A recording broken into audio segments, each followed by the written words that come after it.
यानंतरची बातमी आहे नवनीत राणांसंदर्भातली। नवनीत राणांना पुन्हा एकदा जीवे मारण्याची धमकी देण्यात आली। अमरावतीच्या राजापेठ पोलीस ठाण्यामध्ये सध्या तक्रार दाखल करण्यात आली आहे।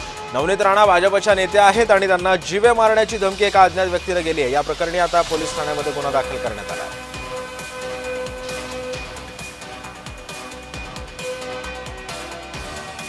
अमरावती जिल्ह्याच्या माजी खासदार भाजपच्या नेत्या सन्मान्य सौभाग्यवती नवनीतजी रवी राणा यांच्याबद्दल एका ईसाभाई नामक अशा एका व्यक्तीने इंस्टाग्रामवर पोस्ट केली की तू म्हणजे आमच्या हिंदू आणि मुस्लिममध्ये तू हे करत आहे आणि तू अशी बोलू नको, नाही तर तुला मारून टाकेल, तुला अश्लील शिवीगाळ केल्या। अश्लील शिवीगाळ करत असताना त्यांनी सांगितलं की बा तुझ्या गळ्यावर असा तुला खतम करून टाकला, असा इशारा वगैरे त्याच्यामध्ये आहे।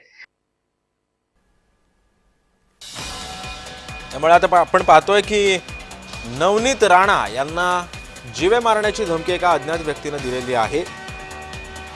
हिंदू मुस्लिम तुम्ही संघर्ष वाढवत आहात असा या धमकीमध्ये उल्लेख करण्यात आलेला आहे आणि त्याचमुळे जर आपण असं काही केलं तर आपल्या जीवाचं बरं वाईट करू असं सुद्धा या धमकी देणाऱ्या इसमानं म्हटलेलं आहे।